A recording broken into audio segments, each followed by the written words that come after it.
t'es sûr, je t'ai pas trompé de fil, mec? En avion, et en même temps, je me douche.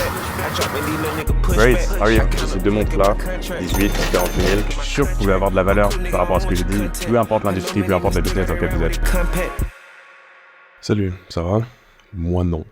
J'ai très peu dormi. Chaque fois que je regardais mon tel, c'était 20 minutes qui s'étaient passées. Je regarde, c'était les 20 minutes d'après. J'ai dû dormir genre 40 minutes, 1 heure. Là, il y a le taxi qui arrive dans quelques minutes. Direction Paris, let's go. Putain, la voix, frère. T'as pas rêvé de moi. Même pas un peu. Même pas un peu.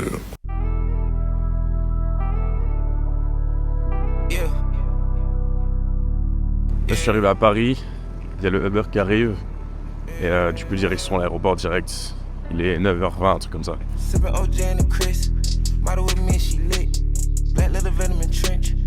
Là, je vais aller déposer ma valise, puis après, je sais pas si je peux me poser quelque part ou pas, mais je vais essayer de faire ça, et puis je vais dire un peu ce que j'ai prévu. Je suis perdu, frère. Bon. Ok, ça marche par là? Ok, merci. Direction hall numéro 4, apparemment. C'est toute la queue qu'il y avait derrière, là. Évidemment, on doit pas la faire, parce que j'ai pas payé pour rien. Et là, du coup, Emirates First Class, on va y aller, parce que, bah, y a personne. Comment? Le vol vers Dubaï. 15h, c'est trop tôt? Ok, ça marche. C'est à quelle heure ça? C'est pas ouvert parce que je suis trop en avance. Donc il faut que j'y retourne dans 30 minutes et normalement ce sera ok. Vous voyez toute la queue là? Et ben vous verrez la différence tout à l'heure. Et du coup je sais vraiment pas quoi faire là. Je sais pas, je vais aller parler à des inconnus, je vais faire des étirements. Je sais pas gros.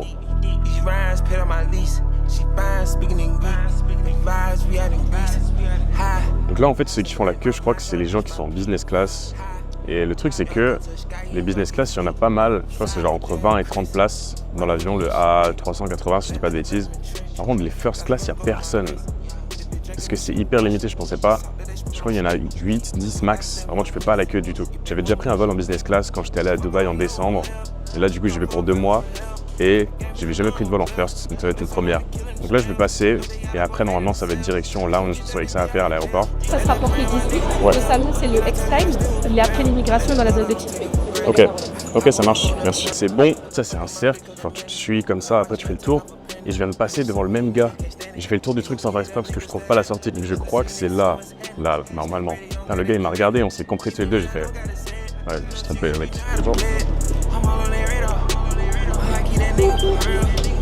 Ouais, c'est ça. Merci. Donc là, évidemment, il n'y a pas de queue. Tu passes devant tout le monde à chaque fois. Il y a 0 temps d'attente. C'est un des gros avantages. Hormis le fait que tu es beaucoup plus confortable dedans.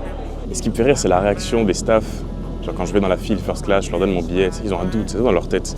Ils voient pas des gens aussi jeunes souvent. Parce que là, j'ai 20 ans, j'ai pas l'air d'en avoir 25 ou 30. Et ils me regardent avec genre, t'es sûr que je t'ai pas trompé de fille, mec? Non, désolé, parce que on va pas se mentir, c'est super cher pour ce que c'est un billet d'avion. Là, c'est 6h30. Les gens qui payent ça, en général, c'est soit genre des chefs d'entreprise, des gens retraités, enfin, pas des gens de 20 ans dans la moyenne. Donc je comprends que ça surprenne, mais ouais, c'est marrant. Donc voilà, la petite queue de 20-30 minutes, tu la fais pas. Et ouais, c'est ce que je disais tout à l'heure, j'ai toujours ce truc de... Ça me gêne un peu, parce que j'ai pas ce truc de fierté.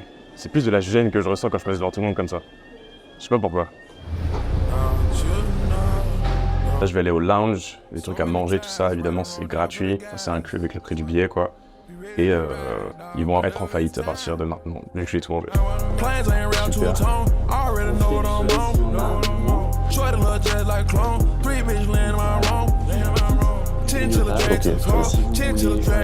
Ok, je suis allé à l'autre lounge, du coup, et c'est 10 fois mieux. Là, j'ai une salle privée. J'avais que les gens de la First qui vont là, mais il y en a genre 8 au maximum, donc c'est cool. Alors que l'autre lounge, vraiment, il était déprimant. Il y a à peine des fenêtres. Donc, s'il y a des gens qui ont l'occasion de voyager en business ou First avec Emirates et qui vont dans un lounge, allez pas au lounge de Emirates. Je vous conseille pas du tout. Celui-ci est beaucoup mieux. Donc, je peux filmer avec la caméra que j'ai, c'est assez discret. Pour ceux qui se demandent au cas où, j'ai grave copié de Yomi, c'est cette caméra-là. C'est une Osmo Pocket 3, un truc comme ça. Tapez ça, vous allez trouver. Ça coûte genre 500 €. Alors là, fallait pas m'amener ici, ils sont trop cons. Il y aura plus rien. dinguerie. Banane, bretzel, non. Pour l'occasion, pour fêter l'occasion. Hop, hop, hop. Normalement, je peux aller sur la terrasse, sur la gauche. Et ouais, voilà, ici. Je suis resté à l'intérieur, mais c'est cool. Je suis content de ne pas avoir été au lunch d'Emirates, vraiment. Mais les gars, jamais ils sont en bénéfice avec moi. Je vais leur prendre trop d'argent. Et je viens d'y penser, mais j'ai pas checké mes stats, genre combien j'ai fait aujourd'hui. Parce que j'aimerais bien que tout ça se paye tout seul, mais c'est pas le cas. Honnêtement, je pense que ce sera plutôt haut.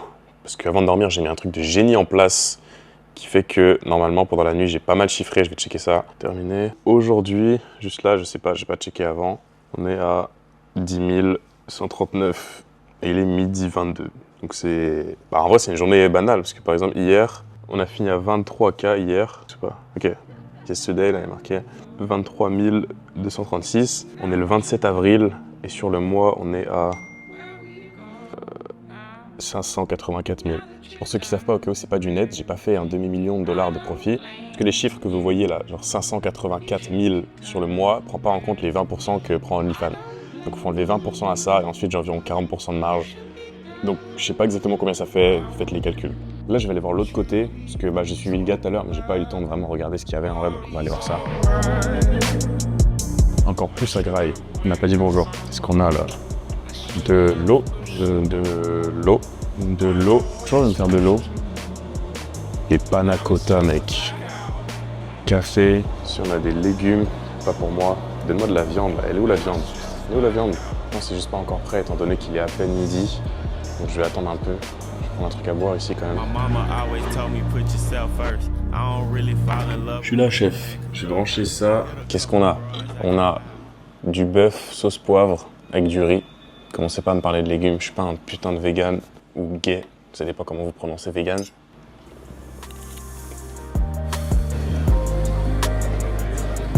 Moi je suis sorti du lounge du coup là, j'ai bien mangé, j'ai bien bu, donc normalement je peux déjà embarquer dans l'avion. Je suis pas sûr, ils ont mis à 50, il est 45, donc on va voir. Je me dirige vers la porte d'embarquement là. Vous avez entendu ça? First class. Pas être queue, tout est smooth. C'est carré. Et là on arrive déjà dans l'avion. Go. Life changing, stocks trading, trends raging. I'm amazing. Had made it off my block. I'm a main man. I'm sleeping in the rock. C'est stylé. Je pense que là j'ai la place parce que je suis un peu grand, je fais 1m96. C'est-à-dire qu'en économie, je souffre avec mes genoux en fait. Et là, je peux pas toucher le bout. Incroyable. Après, il m'a dit que c'était pour régler le siège. On ne peut pas faire pour l'instant, c'est pour rappeler le staff. On-off, bright, ça doit être pour la lumière. Ça c'est... Ah merde. Puis la place quoi. Avec des trucs, je vais regarder plus tard. Tu veux te maquiller au cas où t'as un petit problème mental. Je lui demande. Il enlevé mon sweat. D'abord j'enlève mon sweat. Je tiens à vous rappeler que cette montre coûte 50 000 €. Ah, puis ça vous dérange, plus d'argent. Le frérot il m'a dit, je te prends des photos et tout si tu veux, n'importe quelle position. Tu me dis, je pense que je vais mettre ma tête par terre, mes deux jambes vers là. Qu'est-ce qu'on a ici? Snacks, chewing-gum, électrolytes, stylé, M&M's, chocolat noir, genre des Maltesers de luxe, fruits secs. Tout ce qu'il faut quoi. La dernière fois que j'ai pris l'avion en business class avec Emirates, j'avais laissé mon putain de passeport dans l'avion. Donc je suis arrivé à minuit là-bas, j'ai dû attendre genre 1 heure qu'ils me récupèrent tout ça. Je vais pas faire la même erreur 2 fois, j'ai mis mon passeport dans mon sac. C'est bon, j'en ai pas besoin, safe. Je vais mettre ça sur Insta, comme ça toutes les meufs qui vont m'assurer vont dire « C'est ta place, elle est énorme, putain !» Ouais, tu devrais voir ma bille. Là on a d'autres trucs, et carrément on va faire des couchages. Parce qu'en fait c'est un putain de lit ça au cas où. Le salon jusque là. Tu peux dormir comme si tu étais chez toi, quoi. Trucs à graille, boissons, tout ce qu'il faut pour un bon vol. Elle m'a donné des trucs, je sais même pas ce que c'est. Elle m'a donné un sac, pourquoi pas, et des slippers. J'espère que c'est du 48, large, extra large. Elle a vu le garçon, elle s'est dit, bah, je vais peut-être pas lui mettre du 39. Bien joué. Vous voulez savoir la différence principale entre la première classe et économie? C'est que là, il n'y a pas d'enfant qui est en train de crier putain. Je déteste ces enfants. Et je peux allonger mes grandes jambes. Je sais pas si vous avez déjà essayé d'aller en économie en faisant 1m96, mais c'est pas la meilleure expérience possible. Donc là, au moins, problème réglé. Tu vois. Et je sais ce que je veux dire. Kéo, tu peux pas être beau, grand, en plus riche, tu vois. Et humble. Désolé. Great, how are you? Ok, perfect. Thank you. Tu m'as donné un truc là, je sais pas ce que c'est. Ça. Qu'est-ce qu'on a? Un rasoir, shower fraîche, un déo, un peigne, des mouchoirs. Moi j'ai ouvert le truc, je me suis mis dedans, ça m'a fait super peur. Merde. J'ai ouvert, j'ai eu ma tête, je me suis dit quoi? Ok, en fait c'était juste le reflet du truc. D'accord, c'est quoi? Parfum j'imagine. Dental kit pour se brosser les dents. C'est pas mal aussi. Mousse à raser. À peu près tout finalement, parce qu'il faut savoir qu'il y a une douche dans ce truc. Tu peux y aller que quand t'es en first, la douche. Et du coup, évidemment que je vais y aller. Je suis obligé de faire ça, ça va être drôle. Et ça, du coup, formule 3 en 1. Hydratation, électrolytes et vitamines. Ça va pas me blesser, hein. Faire dissoudre dans de l'eau et après boire.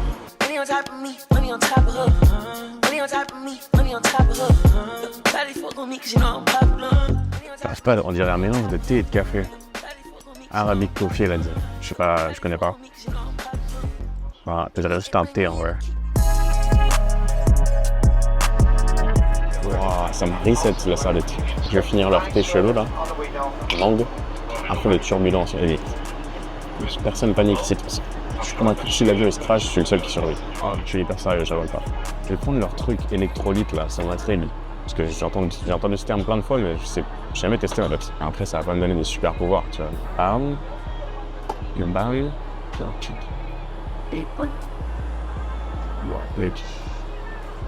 Radioactif le truc, bon.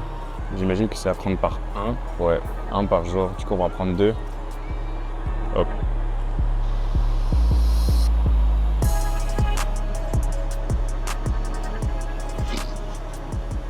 En gros, j'ai soufflé, ça fait de la fumée.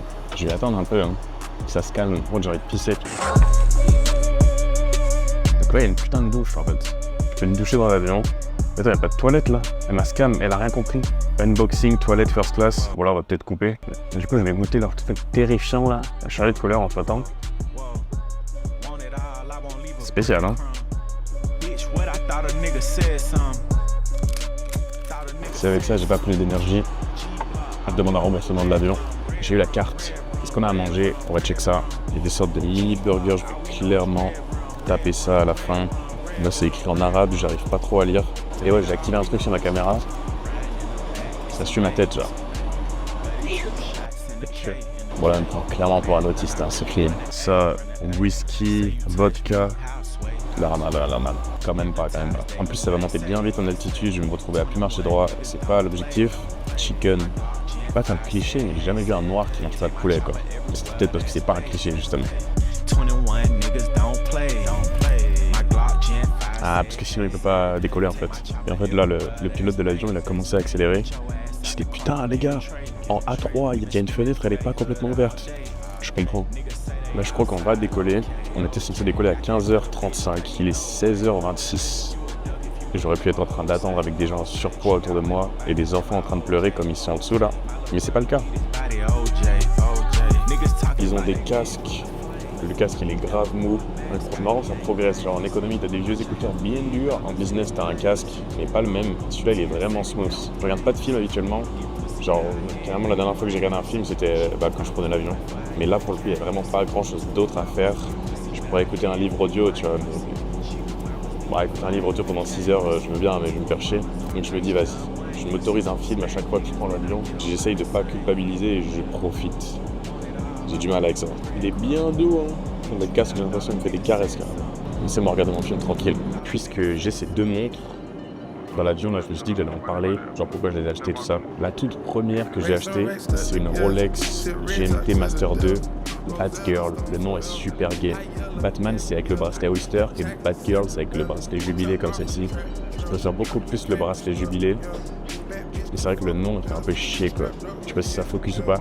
Mais ok, celle-ci je l'ai payé 18 000 €. Je crois que c'est un peu plus cher que le marché actuel. Mais peu importe, en vrai je l'ai acheté dans une boutique que j'aimais bien, c'était A Jeweler à Londres. Et à chaque fois que j'achète un truc, j'aime bien l'associer à un objectif plutôt que de juste acheter sans raison comme ça. Comme ça, quand je l'ai, ça me rappelle un peu ce que j'ai fait. Cette montre-là, c'était quand j'avais eu mes premiers 100K de cash liquide. Genre 100K disponibles sur mon compte, je me suis dit je voulais acheter une Rolex, j'ai acheté celle-ci. Ça peut paraître comme beaucoup, mais en soi une montre, c'est liquide, tu perds très peu d'argent si tu la revends. Et j'ai pas besoin de la revendre parce que j'ai un business qui marche bien. Donc c'est cool, j'étais allé à Londres avec un pote pour ça. C'est à peu près tout, je l'aime bien. Je la mets très peu maintenant que j'ai celle-ci, c'est un autre niveau un peu quand même. C'est une autre marque Piguet, une Royal Oak, cadran vert. J'ai acheté à Londres aussi, j'étais allé avec le même pote. Je l'ai acheté à Global Jeweler. Si vous tapez ça sur Insta, vous allez trouver, c'est un bijoutier à Londres. Et il y a certaines personnes qui ne comprennent pas, parce que par exemple, j'ai parlé de ma IP, là, celle-ci, sur TikTok. Il y a un mec qui me dit « Oh, c'est une fausse, faut attendre 2 ans en magasin. » Mais je les achète pas en magasin, parce que le prix, par exemple, de celle-ci en magasin, c'est 10 800. Je l'ai payé 18 000 parce que c'est le prix du marché gris, le prix de revente. J'ai pas les contacts ni la patience d'attendre pour les acheter en boutique, donc je paye plus cher et je considère ça en soi comme un investissement et en même temps un truc qui me fait kiffer, donc ça me dérange pas de mettre le prix secondaire, même si c'est le prix maximum que tu payes, étant donné que tu peux avoir une bonne affaire, mais c'est le prix du marché quoi. Donc après si ça baisse, tu perds un peu d'argent, mais j'ai pas prévu de les vendre, donc en vrai je m'en fous un peu. Et si j'achète ce genre de montre, c'est que je peux me le permettre, donc c'est ok. Celle-ci, elle m'a coûté 48 000 €. C'était 41 000 pounds que j'avais payé du coup à Londres. C'était à peu près le prix du marché, je voyais des 40, 41.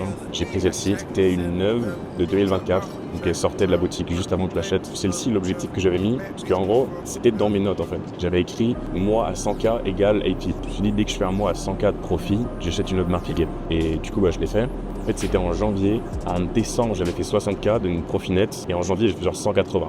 Donc, à la base, j'avais en tête qu'une AP c'était 30K, c'était le cadran blanc, l'AP de base, la moins chère. Mais je me suis dit, quitte à avoir une autre marque Piguet, autant ne pas avoir le modèle le plus cheap. Parce que après, je savais que j'allais faire plus d'argent, j'allais regretter. Je me suis dit, ouais, j'ai pris le modèle le plus standard à 30K. Je me suis dit, autant pousser sur un cadran vert. Je kiffe le cadran vert. Et en plus, le bracelet de Audemars Piguet, je trouve qu'il n'y a pas mieux, même les Patek, tout ça. Je préfère le bracelet d'Audemars Piguet. Donc cette montre, c'était vraiment celle que je voulais le plus en vrai. Il y a des montres beaucoup plus chères que ça, mais elle, je la kiffe. Et il y a un truc qui se passe à chaque fois que je dépense de l'argent. En fait, j'aime pas dépenser. Donc je fais pas mal d'argent, tout ça, mais à chaque fois que je dépense, il y a ce truc. Putain, j'ai dépensé, tu vois. Et en fait, ça m'énerve parce que je vois de l'argent sortir de mon compte. Ensuite, ça me donne plus d'énergie pour bosser plus. Et au final, je fais plus d'argent que j'ai dépensé initialement. Donc il y a une sorte de cycle de dépenses qui me fait gagner beaucoup d'argent au final. Et aussi, il y a des gens qui ont un peu peur de dépenser parce qu'il faut économiser, je sais pas quoi. Je ne vous conseille pas d'économiser, dépensez de l'argent, faites-vous plaisir. Ça vous donnera plus d'énergie derrière pour bosser plus. Et une fois que vous goûtez à certaines choses, c'est compliqué de baisser son style de vie. Après ça, je suis d'accord que ça peut être dangereux parce que l'inflation de lifestyle, c'est quelque chose qui peut te rendre pauvre si tu sais pas gérer ton argent. Genre là, je vais en first class, est-ce que je vais y aller tout le temps? Je sais pas, peut-être, sûrement, vraiment un business. Mais retourner en éco après ça, laisse tomber, impossible. Donc si vous n'êtes pas sûr de vous, que vous n'avez pas 100% confiance sur vous, le faites pas. Moi je sais, j'ai pas prévu de faire moins d'argent, je sais que je vais faire plus. Mais mon conseil c'est dépenser plus d'argent et ça vous reviendra toujours. Du coup voilà les deux montres, elles sont jamais à l'heure. Parce qu'à chaque fois que j'en mets une l'autre, elles se dérèglent. Parce qu'elles sont mécaniques, sauf erreur. Je connais pas grand chose de montre en vrai, il y a des puristes qui vont me corriger. Mais si tu ne mets pas genre 2-3 jours en gros, à part si tu la mets sur un truc gyroscopique qui tourne tout seul, je sais pas quoi là. J'ai pas ça, donc en gros à chaque fois elles se dérèglent et puis quand j'ai rien à faire je la remets à l'heure. En tout cas voilà, j'ai ces deux montres là, 18, 48 000. J'ai pas d'objectif de montre en particulier en tête là. Ça me prendra sûrement comme ça, je verrai un truc, je verrai une montre et je me dis ah ouais putain elle est pas mal. Donc pour l'instant je sais pas, je suis pas pressé de toute façon, deux montres déjà c'est cool. Et je pense qu'il y a pas mal de gens qui disent que c'est beaucoup d'avoir 20 ans, d'avoir une montre à 50K, voyager, faire classe, tout ça.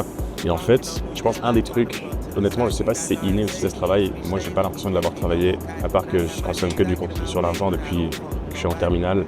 Là je viens de finir mes 3 années d'études, ne me demandez pas pourquoi j'ai fait ça, je me suis lancé dans un truc au début.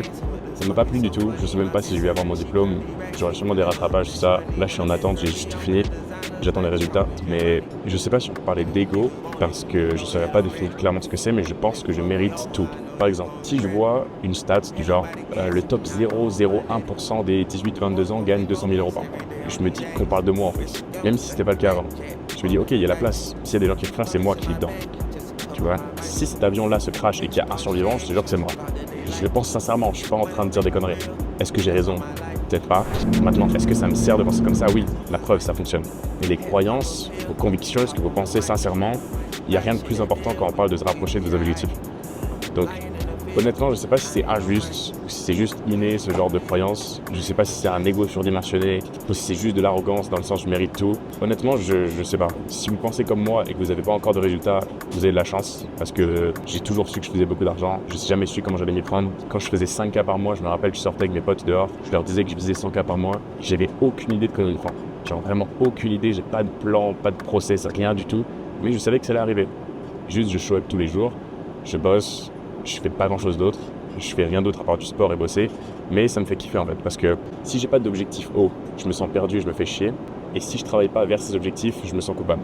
Et il y a cette voix dans ma tête qui me dit que j'aurais pu faire plus et c'est juste insupportable. C'est comme si je pouvais pas faire autrement, c'est comme si j'avais pas le choix en fait. Et ça, je pense que c'est lié au fait que je détestais vraiment ma situation. J'ai fait un stage à Paris il y a 1 an et demi où en gros j'étais vraiment l'exemple du CDI, tu vois. Tous les matins, je sortais de l'appart, je prenais le métro, je marchais 10 minutes vers le taf que je faisais. C'était genre une agence de marketing, mais en vrai, je me faisais chier. Enfin, en fait, tout ce qui ne me concerne pas me fait chier. Dans le sens où, c'est pas, attention, je m'en fous pas des gens, de mes proches, etc. Mais je faisais des sites pour des clients de cette agence-là. Et en fait, j'arrive pas à m'appliquer si c'est pas mon site. Pourquoi je ferais ton site? Je comprends pas. Je peux pas m'appliquer si c'est pas mon site. Parce qu'à la limite, je vais faire ta mission et tu vas me payer X, mais c'est pas variable. Je suis pas en train de créer quelque chose qui derrière va grandir. Je préfère bosser 1 an dans le vide pour moi, pour être en train de construire les fondations pour quelque chose de grand plus tard, plutôt que d'avoir des résultats dans 1 semaine parce que j'ai fini ta putain de mission. Je m'en fous de ta mission, tu vois. C'est moi, c'est mes trucs qui m'intéressent. Que dire d'autre? Morito, je prends jamais. Je sais pas pourquoi j'ai pris ça. Je me suis dit que c'était plus stylé que de prendre des jus. Chaque fois, je prends des jus de mangue, des jus de pomme. C'est un peu enfant, tu vois. Là, je prends un Virgin Morito. Disons que là, t'es ambitieux, tu veux faire de l'argent, tu veux voyager, etc. T'as pas de résultat actuellement. À quel point tu détestes ta situation? Moi, quand je me réveillais pendant mon stage à Paris, là, que je me sentais bloqué, je me réveillais, je disais putain. Tu vois, ça m'énervait, je souriais pas de la journée. Je faisais semblant pour pas avoir l'air d'un connard. Quand j'étais dans ma voiture tout seul, je criais. Tu vois, c'est gênant, dit comme ça. Mais à quel point tu détestes ta situation, tu vois? Enfin, si tu me dis, ouais, Guillaume, j'ai trop envie de changer et tout, je suis déter, mais que je te croise et je te vois sur ton téléphone, t'es sur TikTok en train de jouer à un jeu, je vais pas te prendre au sérieux. Tu détestes pas ta situation. Moi aussi, j'aimerais bien, je sais pas, faire un backflip. Est-ce que j'ai envie de m'entraîner pour faire un backflip? Est-ce que j'ai envie de galérer? Non, j'ai pas assez envie, tu vois. C'est juste une envie comme ça. Et est-ce que t'as vraiment envie? Est-ce que t'es égoïste avec ton temps? Par exemple, t'es censé bosser sur tes projets, tes potes te disent de sortir, est-ce que tu sors? Ah non, la réponse c'est non. Moi j'ai des potes, quand j'étais en période de grind, genre début de mon agence, tout ça, et que je voulais shifter, je les ai pas vus pendant 3-4 mois alors qu'on habite dans la même ville, tu vois. Par contre, si on fait un truc ensemble, on fait un truc de productif. Je sors pas pour boire un verre en ville, je sais pas quoi. Je faisais ça quand j'étais 15-16 ans. Après, quand j'ai compris qu'il fallait que je fasse quelque chose, c'est mort. On va à la salle ensemble si tu veux, on va bosser ensemble si tu veux, et on va pas juste sortir, tu vois. À la limite, on va au resto vite fait, mais je sors pas le soir. Donc ça, c'est un peu la notion d'obsession et de mécontentement.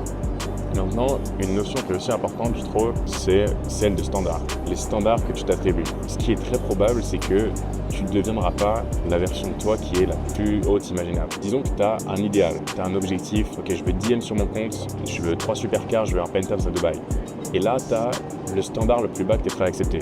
Disons, au pire, si ça rate, je me barre en Thaïlande ou à Bali et puis je vis là-bas. Ce standard que tu mets ici, c'est sûrement là où tu vas arriver. Le standard que tu as mis là, mets-le ici. Il n'y a pas d'autre version possible, il n'y a pas de plan B. Ta version idéale de toi, ça devrait être le standard, la version la plus basse que tu es prêt à accepter. Parce que sinon, ce qui va se passer, c'est que si tu vois que tu es super loin de tes objectifs, tu vas te dire, au pire, j'ai un plan B, au pire, j'ai un backup. Tu vois. Et tu réfléchis différemment quand tu n'as pas de filet de sécurité. Par rapport au standard, il y a un truc qui m'intéresse vachement aussi, c'est que je suis sur TikTok, je me file, je montre mes résultats, tout ça. En fait, je vois des gens qui ont des standards tellement bas dans le sens où ils viennent de faire leur premier 10K, leur premier 20K par mois et ils flexent avec une arrogance comme s'ils avaient 10 M sur leur compte. Si je faisais 10, 20K par mois actuellement, la première chose que je fais, c'est que je ferme ma gueule, je m'enferme dans ma chambre et je bosse. Et ces gars-là, ils sont sur des beach clubs à Dubaï en train de flex, alors que dans 3 ans, ils n'ont plus d'argent. Ces standards-là, je suis en train de parler de 10, 20K par mois. Certaines personnes pensent que c'est leur idéal, j'ai réussi. Mais c'est super dangereux parce que t'es pas si loin de zéro. Et là, si tu te dis que j'abuse, je parle avec des gens qui font des millions par mois. Des millions par mois. Donc, du coup, forcément, là, quand j'entends ça, ça m'ouvre un peu l'esprit. Et je fais un travail sur ça d'ailleurs. Parce que moi, je parle de mes chiffres, j'en ai rien à foutre en vrai, juste pour voir pourquoi les gens veulent pas dire. Le mois dernier, j'ai fait 280K net. Je vais essayer de le montrer, comme ça on pourra pas me dire que c'est faux. Il y a 70% qui viennent de mon agence OF et 30% des formations que je vends. Et je commençais à parler à des gens qui font des millions par mois. Et en fait, quand je me disais, moi, ok, je fais 1 M par mois, je fais 1 M par mois, j'essaie de faire ce travail mental en fait, que ça rentre dans ma tête et que je crée pas de distance avec cet objectif, comme si je le méritais pas. Donc je l'ai répété plusieurs fois, je fais 1 M par mois, ouais, 1 M par mois, 2 M par mois, ok. Et au début, je souriais quand je disais ce truc, c'est 1 M par mois, genre, ouais, vas-y. En fait, c'est pas bon ce truc. Et plus tu le dis, plus tu parles avec les gens qui le font, plus ça devient atteignable en fait. Et juste ce système de croyance, les gens mettent une barrière à des trucs tellement bas comparé à ce que je suis en train de dire. J'ai vu des gens en commentaire sur des vidéos qui disent que Personne fait 30K par mois, c'est impossible. Alors mec, sors de ta putain de ville natale. Si t'es né à Bourg-en-Bresse et que t'es jamais sorti et que t'as 35 ans, je comprends, tu penses que c'est pas possible. Mais fais un aller-retour à Dubaï, ça va te coûter 500€. Pas en first class du coup, mais ça va te coûter 500 balles. Tu vas voir de l'argent comme t'en as jamais vu et ça va t'ouvrir l'esprit. Je te jure que tu reviendras plus enrichi que jamais. Donc le mois dernier, j'ai fait 280K, c'est cool. Et je pense pas que c'est incroyable. Il y a des gens, ils sont en train de paniquer. Genre, ouais, j'ai fait autant d'argent. Quoi, putain, mais je suis le roi du monde. Vas-y, je vais prendre un mois off, je vais aller en vacances. Non, il n'y a pas de ça. Il n'y a pas de faim, il n'y a pas de repos. Je suis encore en train de paniquer parce que j'ai pas envie de perdre ce momentum que j'ai. Parce que 200, 300K par mois, c'est cool. Mais si ça dure, parce que si ça dure 2 mois, t'as fait 600K, d'accord, mais t'as pas de l'argent jusqu'à tes 90 ans. Donc là, mon but, c'est de maintenir ça au moins 2-3 ans. Et là, c'est life changing. Là, ça change vraiment quelque chose sur le long terme. Parce que autrement, si tu t'enflammes et que ça baisse, bah, t'es juste con. J'arrive pas à charger mon appli bancaire, mais sur mon TikTok, keo.mt, j'ai 3 vidéos épinglées. Et la vidéo qui a le moins de vues, je montre mes revenus bancaires. Si vous voulez aller voir ça, allez-y. En tout cas, voilà, je pense que 80% du game est mental. Tout le monde le dit, mindset, ouais, ok. Je vous jure que c'est vrai. Moi, honnêtement, je sais pas ce qui fait que j'ai aussi peu de limitations envers mes objectifs. Peut-être parce que je suis quelqu'un d'assez stoïque. Genre, je suis jamais très heureux ou très triste. Je suis toujours assez stable. Du coup, je réagis pas. Genre, si je reçois 1 million maintenant, je vais pas crier, tu vois. Je dirais rien. Je serais content, mais je suis pas quelqu'un de très émotif. Du coup, quand je fais des chiffres comme ça, je suis hyper calme à propos de ça et je me dis juste que je le mérite parce que j'ai bossé pour et que je suis fait moi en tant que personne pour avoir ces résultats-là. Là, maintenant, je suis pas millionnaire, j'ai pas 1 million sur mon compte en banque. Normalement, ce sera le cas le mois prochain. Et genre, les gars, j'ai des vidéos de moi à 18 ans qui dit que je vais être millionnaire alors que j'ai 1000€ sur mon compte. Enfin, être millionnaire, c'est un état d'esprit. J'étais déjà millionnaire quand j'avais 1000€ sur mon compte. C'était juste que le temps n'était pas encore arrivé. Et ça, si vous arrivez à vous convaincre ce genre de truc, disons que vous n'avez pas de business qui tourne. Vous êtes, je sais pas, au salariat ou... Arrêtez tout ce que vous faites, arrêtez toute tentative de lancement de business, focussez-vous sur votre état d'esprit et vos croyances limitantes pendant un mois. Essayez d'enlever tout le bullshit de votre tête, essayez d'enlever toutes les croyances qu'on vous a mis dans votre tête depuis que vous êtes petit. Un livre que j'ai à conseiller pour ça, en anglais c'est The Power of Your Subconscious Mind, ou c'est le pouvoir de l'esprit subconscient, un truc comme ça. Joseph Murphy, lisez ça, écoutez-le, faites les deux, je sais pas, mais prenez ce livre au sérieux et dites-vous que tout est vrai. Voilà, questionnez pas les trucs que vous voyez dedans, juste lisez aveuglément s'il faut, essayez de vous convaincre que c'est réel et vous me remercierez plus tard. Un autre truc que j'avais évoqué sur TikTok et que personne n'a compris, genre tout le monde m'a trash talk, c'est quand je parlais d'obsession tout à l'heure, ça veut dire que mets l'argent comme priorité. Le truc c'est que il y a des gars qui, par exemple, all-in sur la salle de sport, ils sont stock et tout, ils ont une bonne shape, mais ils sont pauvres. Mec, si t'as une bonne shape et que tu travailles à Carrefour, on s'en bat les couilles. Ça augmente pas ton statut, ça te donne pas de liberté, tout le monde s'en branle. Si tu crées du contenu et que tu le monétises, c'est différent. Dans ce cas-là, bien joué. Si t'es juste un mec qui all-in la salle et qui ouais, je compte mes calories, tout ça, mais que t'as un CDI, on s'en bat les couilles. Après, peut-être que t'as pas envie de faire beaucoup d'argent. J'en doute. Je pense que les gens qui disent ça, c'est plutôt une excuse pour pas se mettre au taf. Mais moi, ce que j'ai fait quand j'ai voulu all-in sur l'argent et me créer du cash flow, j'en parlais de passer de 0 à 100K par mois, j'ai arrêté d'aller à la salle. Pourquoi ? La salle, c'est le genre de truc, si tu fais rien de ta journée et que tu vas à la salle, tu as l'impression d'avoir eu une journée productive. Tellement de micro-décisions en fait. Tu vas aller à la salle, tu vas y rester 1h, 1h30, tu vas rentrer chez toi et tu vas dire putain, let's go, j'ai fait un truc bien pour moi, c'est hyper productif. Ouais, mais le problème, c'est que ça change rien à ta vie en fait. Avoir un bon physique, c'est indispensable. Je respecte pas un mec qui est gros. Moi, j'ai un bon physique, j'ai arrêté d'aller à la salle. Je suis pas en train de dire restez chez vous dans votre lit, faites des pompes, entraînez-vous avec un élastique, faites de la corde à sauter, mais restez chez vous. Pourquoi ? Parce que ce qui tue votre productivité, des fois, c'est pas un gros événement, c'est des micro-décisions qui viennent vous peser toute votre journée. Quand vous vous réveillez le matin, vous avez un certain nombre de points de cerveau, on va dire, un point d'énergie. Et chaque micro-décision que vous prenez, ça prend de ces points en fait. Quand vous allez à la salle, disons que vous allez en voiture, vous partez de chez vous, vous préparez vos affaires, vous préparez votre sac, vous prenez votre voiture, vous cherchez un emplacement de parking, vous vous garez, vous allez à votre salle. Pendant l'entraînement, vous êtes là, oh, est-ce que les gens me regardent, putain, est-ce que je suis bien habillé, ah, le banc il est libre, putain, il n'y a pas des haltères, ils sont où les poids. Et le problème, c'est que ça vide ton énergie mentale pour pas grand-chose. T'es allé à la salle. T'as fait le truc minimum qu'un homme est censé faire. Tout le monde est censé s'entraîner. Encore une fois, ça s'applique pas aux personnes qui créent du contenu et qui monétisent leur passion. Ça, je respecte ça, c'est cool. Mais si t'es d'accord pour dire que l'argent est important, que ta liberté est importante, moi je sais pas comment ça peut pas être le cas, mais si t'es d'accord sur le fait que t'as besoin d'argent pour vivre comme tu veux, qui voudrait pas ça, bah mets le plus d'énergie mentale sur l'argent. Parce que une fois que t'as de l'argent, t'as le temps d'avoir la meilleure shape du monde que tu veux après. L'inverse fonctionne pas. Là, par exemple, moi j'ai un bon cash flow, je gagne beaucoup d'argent, j'ai le temps d'aller à la salle. Je peux sacrifier 2 heures par jour, faire un bon entraînement, tout ça. Mais si tu priorises la salle avant l'argent, les opportunités qui passent avec l'argent ne reviennent pas. Il n'y a pas de patch sur ta shape après. Tu peux être focus sur l'argent maintenant, avoir un bon cash flow, donc de l'argent qui rentre tous les mois, toutes les semaines, pour, disons, quand tu finis tes études, t'as pas besoin de trouver un taf, parce qu'une fois que t'as un taf, c'est la même chose. Tu vas rentrer chez toi, tu vas être fatigué, tu vas te dire que t'as pas de temps pour bosser dans ton business, et là c'est dangereux parce que tu deviens bloqué. Donc, focus-toi sur l'argent, crée ta liberté, et ensuite construis ton physique. T'as tout le temps du monde pour le faire après. Et imagine, t'as pas eu le temps, t'es bloqué dans un taf que t'aimes à moitié, et quand tu rentres chez toi, t'as plus l'énergie pour bosser sur ton business, et t'es bloqué. Et enfin, vous savez que l'âge de la retraite, c'est genre 65 ans. Ça vous fait pas paniquer? Mettez ça en fond d'écran. Rappelle-toi l'âge de la retraite. Mettez ça en fond d'écran. C'est radical. Je l'ai jamais fait, mais franchement, je l'avais oublié. C'est fou en fait. 65 ans. Alors il y a des gens qui le créent eux-mêmes avec de l'IMO, tout ça. Mais ça se fait avec de l'argent. Ou si tu crées ton propre business. Si tu es un employé classique, si tu as un taf classique, l'âge de la retraite, ça devrait te faire paniquer. Je sais pas comment. Je pense que si ça ne vous fait pas paniquer, je pense que c'est juste un moyen de se dire ouais non t'inquiète, change de sujet, j'ai pas envie de réaliser que c'est vrai. Des fois, il vaut mieux accepter les réalités difficiles que les mensonges réconfortants encore. Et je peux lier ça à une notion importante aussi, c'est l'urgence. Est-ce que tu as l'impression que tu as le temps? Tu as le temps de chill, tu as le temps de te reposer avec tes potes, cligne des yeux, tu as 2 ans de plus. Ça va trop vite. Disons que tu as 18 ans, tu as le temps de sortir avec tes potes, tu as le temps de profiter. Parce qu'aujourd'hui, tu dis que tu as le temps, tu vas rien branler, tu vas profiter avec tes potes, tu vas aller en soirée comme tout le monde. Cligne des yeux, tu as 22 ans, tu es bloqué dans la série que t'aimes pas et tu te détestes ta vie. Ça peut sonner un peu dramatique, hein. Je vois déjà les gens qui vont me dire ouais mais ça marche pas comme ça, laisse-te profiter de notre vie. C'est la réalité. C'est la réalité. T'es au courant que tu peux aussi te focus sur un business pendant 2-3 ans, être millionnaire et profiter de toute sa vie après. Il y a tellement mieux à faire. La dernière fois, ma mère parlait à ses amis, enfin j'ai un souvenir, ils étaient en train de se dire ouais on a bien rigolé quand on était jeunes, putain on a fait des trucs. Mais je veux la vie d'aucune de ces personnes. Alors est-ce que ça vaut le coup juste pour les souvenirs, pour avoir après une vie médiocre de 25 à 65 ans? Pas sûr, vraiment pas sûr. Donc putain, tu peux juste lock-in 2 ans, sacrifier 2 ans de fun, de 18 à 20. Moi je suis encore en train de bosser la majorité du temps, je vais pas tout déléguer et passer mon temps sur des yachts à Dubaï. J'ai envie de scaler mon truc, j'ai envie de scaler 1 million par mois mon agence, mais je suis passé de 2000 € par mois à presque 300K en un mois pendant mes études. Pourquoi? Parce que je faisais rien d'autre. Quand j'étais en cours, j'étais sur mon ordi au fond de la classe, je bossais, je sortais jamais le soir, c'était du bon sens. Je faisais du basket aussi, j'ai arrêté pour être focus sur le business. Enfin, en fait, c'est compliqué de rater quand tu fais que ça. Et après, bon, j'étais en école de commerce. Il n'y a pas besoin d'être un génie pour réussir et passer son diplôme en école de commerce. J'ai jamais bossé chez moi, j'écoute juste à moitié en cours. Je révise un jour avant le partiel et je le passe. Donc si vous êtes en prépa, en médecine, bon, je peux comprendre. Après, ce genre d'études en général, vous le faites parce que ce qu'il y a après vous motive. Par exemple, médecin, je pense pas que les gens font médecin pour l'argent.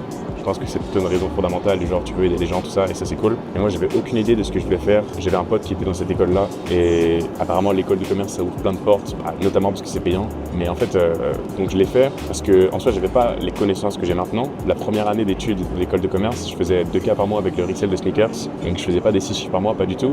Mais tous les putains de jours j'ai bossé. Après j'ai fait du dropshipping, j'étais en train de faire le montage de pub pour du TikTok ads. Le lendemain je commençais à 8h, 3h du matin, j'étais encore en train de faire ça. Enfin, je peux pas citer un jour où j'ai rien fait. Ça n'existe pas. Ok les gars et les filles, ce sera votre moment préféré de la vidéo. Première douche dans un avion. On va voir ce que ça donne. Évitez les miroirs, ça va être mieux.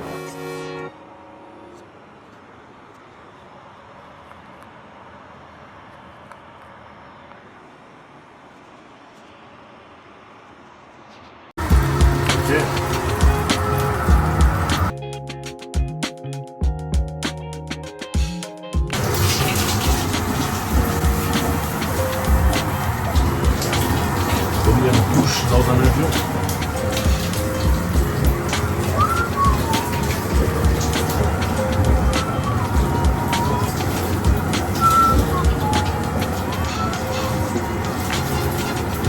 En fait, il n'y a plus d'eau. Et je crois que j'ai plus le droit à l'eau.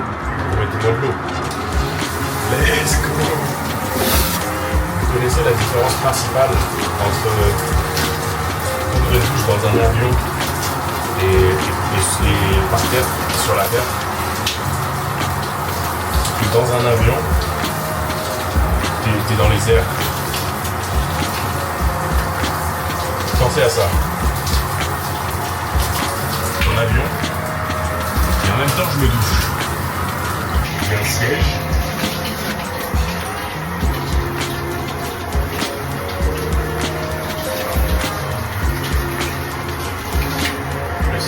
Le siège marche. Une marquillette sous l'eau. Waouh, il fait froid sa mère. Pourquoi il y a la clim? Pourquoi il y a la clim là?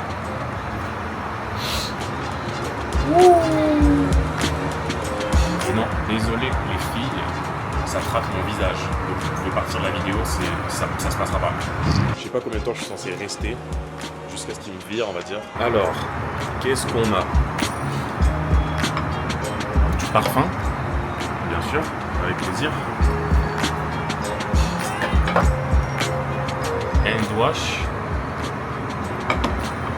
Pourquoi? Ah merde, hand cream. Ça c'est quoi? Women. Alors, je vois pas ce qui vous fait dire que je suis un homme. Je ne suis pas un homme. Serviette. Plaisir. Fleurs. Pour mes admiratrices. Shampoo. Ouais. Ça en prend. Non. Ça en prend. Pas concerné. Oh. Qu'est-ce qu'on a d'autre? Les armes. Mec, j'ai pris une douche dans un avion. Oh.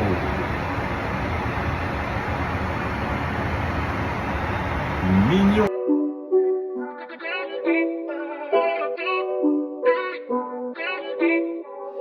Là, je vais commander à manger.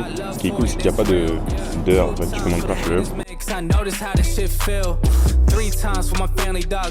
Boom. En tout cas, honnêtement, c'est la première fois que je filme une vidéo où je parle comme ça. Je sais pas ce que ça va donner, mais j'espère que... Dites-moi en vrai dans les commentaires. Putain, je fais des trucs youtubeurs avec ces horribles. Dites-moi dans les commentaires si... Parce que les conseils que je donne là, ça s'applique à tous les business. Moi, je fais du management comme les femmes. C'est un business qui plaît pas à tout le monde. Les gars, je m'en bats les couilles, perdez pas votre temps. Mon seul objectif, c'est d'être riche légalement et d'aider des gens à le faire. Si vous faites autre chose, c'est cool, mais je suis sûr que vous pouvez avoir de la valeur par rapport à ce que je dis. Peu importe l'industrie, peu importe le business dans lequel vous êtes. Ok, je viens d'arriver là. Check-in rapide, contrairement à la dernière fois. Le gars il m'a dit qu'il m'a mis une chambre bien.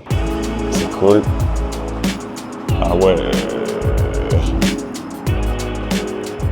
Très stylé. Donc là le plan c'est que je reste 7 jours ici et je dois confirmer en fait un appart dans lequel je vais rester 2 mois. Et après ça je rentre en France ou je voulais aller aux US aussi, bref je sais pas encore. Mais en tout cas il faut que pendant que je suis ici je me bouge pour trouver un appart plus long terme. Ça va être vraiment 2 mois max quand même. Après juillet, août je pars en France ou ailleurs. Et puis après je fais la fin de l'année à Dubaï. Je sais même pas si je vais filmer d'autres trucs en vrai. Parce que là je filme tout ça, c'est cool. Et la plupart du temps je le passe à bosser. Donc la première fois que je fais ça en freestyle, je recorde un peu tout, je dis ce qui me passe par la tête. S'il y en a qui ont bien aimé là, le concept, dites-moi en commentaire, négatif, positif, peu importe. Là les gars, je vais aller à un dealership pour voir ma future voiture. En gros, j'ai un objectif financier, j'en ai parlé dans l'avion, donc si vous avez écouté, vous savez de quoi je parle. Et c'est relativement bientôt. Je vais aller voir cette voiture-là que j'ai en tête, qui est dans mes notes là. Comme la montre, la Elite, j'ai le montant que je veux et la récompense que je veux. Donc on va aller voir cette voiture. Je pense que je l'ai mis en miniature encore, parce que ça rendra bien quand même. Donc je pense que vous l'avez déjà vu, mais j'ai envie de la voir en vrai. Parce qu'en fait, j'ai vu le listing de l'annonce depuis la France. Donc maintenant que je suis à Dubaï, là, je vais aller la voir. Shut the fuck up when I hit it. Fucked up her hair, she just did it. Fucking around with his little boo on the low. What the fuck? Said I couldn't hear him. Shut up. Du coup, j'ai vu la voiture que je voulais voir, la Huracan Perf. J'ai pas pris beaucoup de vidéos, j'avais juste envie de l'admirer avec mes yeux en fait. J'ai fait l'égoïste. Le truc, c'est que je pensais pas que je passais dedans. Parce que je suis grand et les Huracan, on dit pour les grands c'est mort. Et en fait, le siège est ajustable. Pareil pour le volant. Et en fait, si tu combines bien les deux, ça le fait. J'ai l'impression que je suis un peu en train de mentir à moi-même pour me dire que je passe dedans, mais c'est pas la voiture la plus confortable du monde du coup. Mais t'achètes pas une Huracan pour le confort, en vrai. Donc voilà, comme je lui avais dit, j'ai envie d'associer les gros achats à des objectifs. Donc une fois que cet objectif sera atteint, je viendrai ici, j'irai l'acheter. Et vous pourrez pas dire que je vous ai pas prévenu. Là je l'ai vu, incroyable le bruit, c'est n'importe quoi. Et voilà, ça me motive encore plus à bosser pour, parce que je l'ai vu en vrai genre. Donc avant de l'acheter, je ferai un test drive. Et puis incroyable, hein, le bruit, c'est pour ça que je vais demander, est-ce que le moteur est d'origine? Parce que il a juste démarré, ça a pété de partout. Genre. Je sais pas si on a entendu, mais incroyable. Justement, j'étais en train de marcher et qu'est-ce que je vois? Ça. C'est pas une Performante par contre, c'est l'aileron de la Performante. Donc en gros, il a pris une Huracan de base, c'est une 2016-2015 et il a rajouté un aileron dessus. Même il a mis le capot en carbone ici, c'est stylé, j'aime bien. Mais ouais, c'est pas une perf. Je sais pas si vous arrivez à voir la différence, je vais pas aller en détail, ceux qui connaissent. Mais en tout cas, l'aileron, je trouve que ça change tout quoi. L'aileron derrière, incroyable. Sinon la voiture elle est un peu ennuyante, je trouve, il lui manque quelque chose. Et ouais, magnifique. Là après je rentre, Je vais bosser, je vais aller au gym, je vais manger, je vais dormir, puis demain on fait la même chose. La Performante, la jaune là, que j'ai d'ailleurs pas envie de laisser jaune, je parle comme si je l'avais déjà, parce que c'est le cas, c'est juste que c'est une question de temps. Je lui avais dit que je voulais faire un covering noir mat, il a dit qu'il aimait bien comme ça, mais c'est pas... La voiture, on l'entend déjà à 100 mètres, il n'y a pas besoin qu'elle soit voyante, tu vois. Pour moi, une Huracan Perf noir mat, c'est mon goal ultime de voiture. Donc il me la faut et je vais la voir. C'est pour ça que je commence un peu à me filmer tout ça, parce que si ma première vidéo c'est j'achète une Lamborghini à 20 ans, ah c'est chelou, tu vois. Alors que là, vous voyez comment je pense, vous voyez ce qui fait que j'en suis là, entre guillemets, même si j'ai l'impression d'avoir rien accompli en vrai. Honnêtement, hein, j'ai l'impression que c'est que le début et que... Bah, j'ai pas fait grand chose en fait. Je continue de bosser et je vous conseille de suivre ça parce que ça risque d'être pas mal. Thought you'd be done by now.